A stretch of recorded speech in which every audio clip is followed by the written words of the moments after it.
Hi hello welcome to VSR Telugu blogs. ఇవాళ ఎంతో సింపుల్గా మనమైతే ఇంట్లోనే దూద్ పేడ తయారు చేయబోతున్నాను. అది ఎలాగో తెలుసుకోవాలంటే ఈ వీడియో అనేది ఎండ్ వరకు చూడండి, ఎక్కడ కూడా స్కిప్ చేయకుండా. ఇప్పుడు మనం ఇంట్లోనే సింపుల్గా దూద్ పేడ ఎలా తయారు చేయాలో చూద్దాము. దానికోసం ముందుగా ఒక పెద్ద గిన్నె తీసుకోవాలి. దాంట్లోకి 1 కప్పు మిల్క్ యాడ్ చేసుకుంటున్నాను. ఇవి వచ్చేసి కాచి చల్లార్చుకున్న పాలు 1 కప్ అయితే యాడ్ చేసుకున్నాను. మీ దగ్గర ఇలా మెజర్మెంట్ కప్స్ లేకపోయినట్లయితే మీరు ఏదైనా కప్ కానీ ఏదైనా గ్లాస్ కానీ దాన్ని మెజర్మెంట్ చేసుకొని అయితే దూద్ పేడ సింపుల్గా ఇంట్లోనే మీరు ప్రిపేర్ చేసుకోవచ్చు. 1 కప్పు మిల్క్కి 1/2 కప్పు షుగర్ యాడ్ చేసుకుంటున్నాను. 1/2 కప్పు మిల్క్ పౌడర్ కూడా యాడ్ చేసుకుంటున్నాను. 1/4 టీ స్పూన్ వచ్చేసి ఇక్కడ నేను ఇలాచీ పౌడర్ యాడ్ చేసుకుంటున్నాను. ఇవన్నీ యాడ్ చేసుకొని ఒకసారి అయితే మనం కలుపుకోవాలి.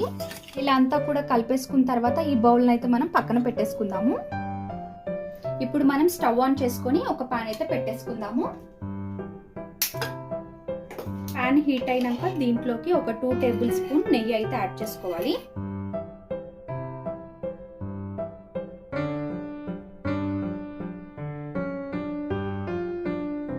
మనకి గీ అనేది మెల్ట్ అవ్వడం స్టార్ట్ అయింది. మనం ముందుగా కలిపి పెట్టుకున్న మిశ్రమం ఉంది కదా, ఇదంతా కూడా ఒకసారి కలుపుకొని స్లోగా అయితే మనం వేసేసుకోవాలి.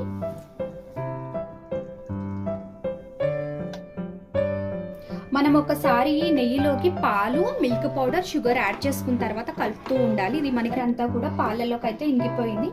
మనం ఇక్కడ ఫ్లేమ్ అనేది స్లోగానే పెట్టుకొని ఒకే డైరెక్షన్ లో మంచిగా కలుపుతూ ఉండాలి. మనకి పాలు అనేటివి స్లోగా అయితే దగ్గర పడుతూ ఉంటాయి. మనం దూద్ పేడని బయట కొనే పనే లేకుండా ఇంట్లోనే సింపుల్ గా ఎలా తయారు చేసుకోవాలనేది నేనైతే చూపిస్తున్నాను కదండి. మన ఛానల్ని ఎవరైనా ఫస్ట్ టైం చూస్తున్నట్లయితే ప్లీజ్ అండి ఛానల్ని సబ్స్క్రైబ్ చేసుకోండి.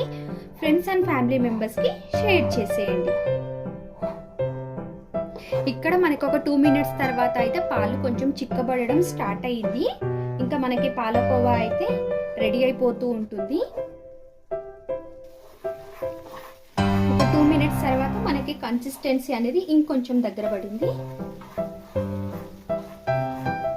మనం దూద్ పేడ చేసేటప్పుడు ఫ్లేమ్ అనేది చిన్నగా పెట్టే చేయాలి, లేకపోతే పాలు అనేటివి తొందరగా మాడిపోతాయి.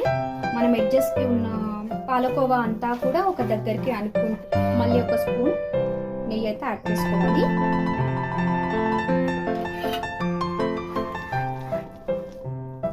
మనకి 2 మినిట్స్ తర్వాత ఇది మరింత చిక్కబడిపోయింది. అంటే మనకి దూద్ పేడ అనేది రెడీ అయిపోయి 2 సెకండ్స్ అయితే మనం వెయిట్ చేద్దాము. ఇది మంచి సాఫ్ట్ గా కలిపేసుకోవాలి. ఇప్పుడు గరిటతో ఇలా నొక్కుతూ కలిపే సరిపోతుంది.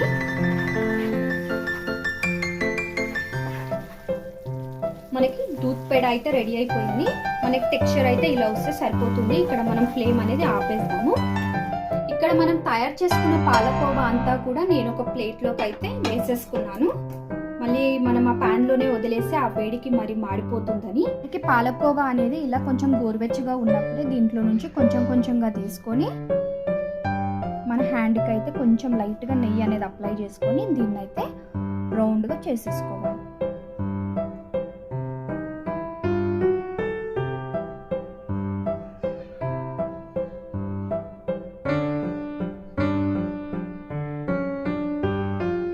ఇలా చేసుకున్న పాలకోవాలన్నీ కూడా ఒక ప్లేట్లోకి అరేంజ్ చేసుకుంటే ఎంతో సింపుల్గా అయితే మనం ఇంట్లోనే పాలకోవాని అయితే రెడీ చేసేసుకోవచ్చు. సేమ్ మనకి స్వీట్ షాప్లో దొరికినట్టుగానే ఉంటుంది. టేస్ట్లో అయితే చాలా అంటే చాలా బాగుంటుంది.